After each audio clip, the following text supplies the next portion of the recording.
Greetings from Mr. Samuelson's classroom. Today we are looking at lesson 1-3.5, Holy War? Before we get into today's class, it's important for us to quickly review what we've been discussing, namely the expansion of Islam. This is coming off of yesterday's lesson on Make Way for Muhammad. The Islamic Empire faced few defeats in their first 200 years. From the year 622 right through the 700s, it was success after success after success after success. The Islamic Empire was successful militarily, was also successful culturally, won some people over by defeating them on the battlefield, won a lot over simply by winning the hearts and minds and by being a culture that people wanted to be a part of. And so with little effort, the empire conquers really the vast majority of the Middle East, pushes into Central and Southern Asia, and conquers most of North Africa, as well as the Iberian Peninsula. So they are expanding at such a rate that this is no longer just an Arabian empire. This really has to be classified as the Islamic Empire because they are incorporating so many non-Arabic people into this empire that it really becomes an empire driven by the religion and not by the race, nationality of the Arabians who get this all started in Mecca and Medina. Now, the Seljuk Turks were one of those people that were incorporated into this empire. The Turkic people are not Arabs, but did convert to Islam. And when the Islamic Empire is going through one of its more turbulent times, the Seljuks are able to take advantage of this fracturing of the eastern half of the Islamic Empire, and they really seize control and are militarily dominant. They come from a culture of horseback warriors, very good at archery, very good at fighting from horseback. They are fast, they are efficient, they are deadly in the battlefield, and they really run through this eastern half of the Islamic Empire fairly quickly. Now, they themselves are Muslim, so this was a power grab by this particular group. Not a revolution in culture and in religion, although they do bring more of a Persian culture into the Arab world than had been before. Additionally, and importantly, the Seljuks were less tolerant of non-Islamic faiths than the more traditional Islamic caliphates had been. So the pilgrimages to Jerusalem and the pilgrimages to the Holy Land, those are severely interrupted once the Seljuks take control. Here we can see the extent of the Seljuk Empire. It goes way off into Iran and beyond, almost into India, also controlling a good part of the Arabian Peninsula, and important to our story, the city of Jerusalem. You can also see that they are pushing Constantinople, pushing the Byzantines back quite a bit on Anatolia. That's this peninsula right here. That's the Anatolian Peninsula, and that is another area of our fighting for today. Now, let's quickly review our Byzantines. The Byzantine Empire, which is a descendant of the Romans, they themselves call themselves the Romans still, were once undoubtedly the strongest Christian nation in the world. They had held that title for century after century after century, going from the 400s right up until past 1000 AD. But they have been fighting nearly constant warfare against their neighbors. They have faced now an extreme threat and pushback from the Islamic Empire.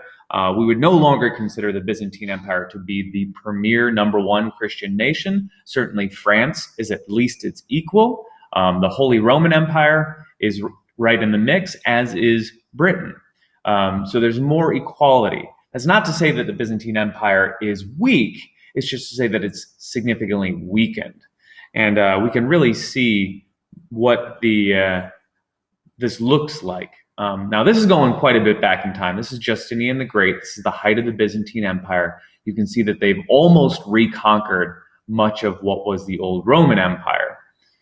So they were doing quite well under Justinian in the 500s.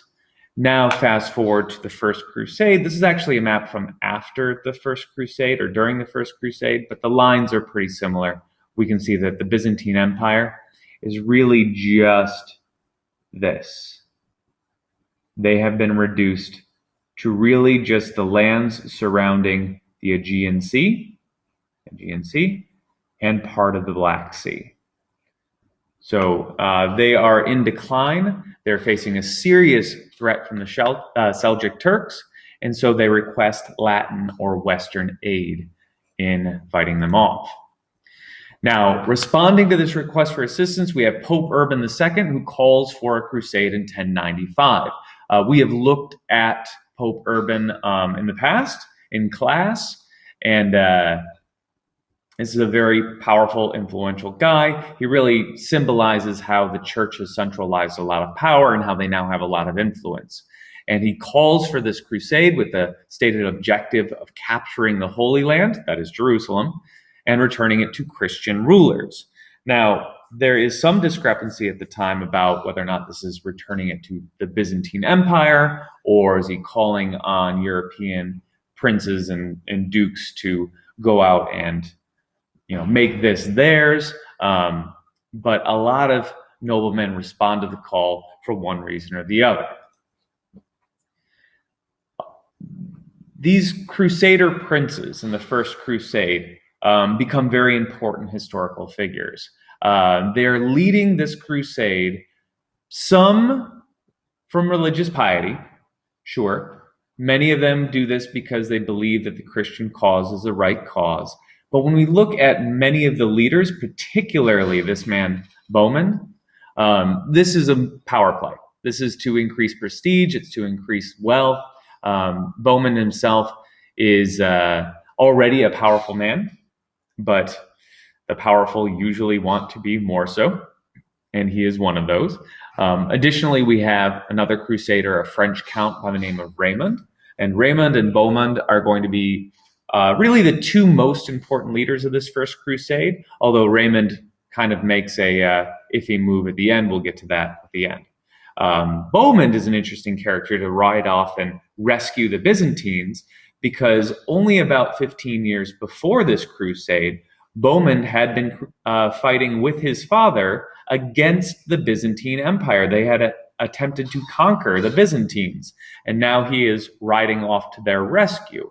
If I were the Byzantines, I would certainly be a little bit nervous about having this guy with an army so close to the Byzantine Empire.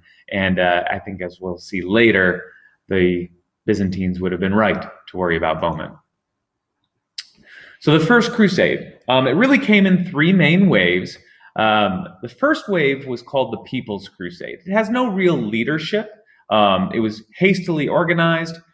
The Crusaders went off. They followed a guy by the name of Peter the Hermit, who was not a very good military leader.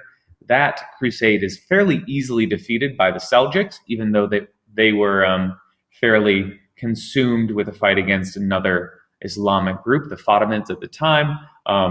The People's Crusade was easy to brush aside. The Barons' Crusade, much less so. The first wave of this is going to be led by Raymond. Raymond is a very good military leader. He's very well organized. He's going to show up with about 30,000 men, and he's going to quickly capture the city of Nicaea, which is located right here, which had been under Seljuk control. They're going to return Nicaea to Byzantium. Emperor Alexis of Byzantium is going to say, "Thank you very much for that. I couldn't do it on my own." But Raymond is able to do it for him. And then Bohemond is able to join with a Norman contingent just after. Important note on the Normans, Bohemond is an Italian Norman. Right around the same time that the Normans were moving into Normandy and taking lands in northern France, they were also rounding the Iberian Peninsula and taking lands in Sicily and southern Italy. So the Normans from here and Bowman are not the same as the Normandy Normans, but they are Norman, Northmen from the Norse, Viking heritage. That's what Normans means. Conquest and Legacy. The combined Crusader armies were able to capture an important city of Antioch. It used to be the third most important city in the Roman Empire. And then they are able to move on to Jerusalem. Now, Bohemond is going to refuse to return Antioch to Byzantium. He's going to say, Byzantium, you didn't do enough to reinforce this Crusader army. You didn't do enough to fight with us. We were in a pinch a little while ago, and you didn't come to our aid, and therefore you have broken your vow. We are keeping Antioch for ourselves, and Bohemond becomes the Prince of Antioch. When the Crusader army moves south and they capture Jerusalem, Raymond is in the same position, but he will initially refuse to take the title King of Jerusalem. This winds up being a bad move on his part. It's believed that maybe he was playing a little bit of politics with this, refuse it, maybe they'll ask you again, or they'll force it on you. Well, they didn't. Instead, they offered it to another Crusader leader, Godfrey, and Godfrey will accept.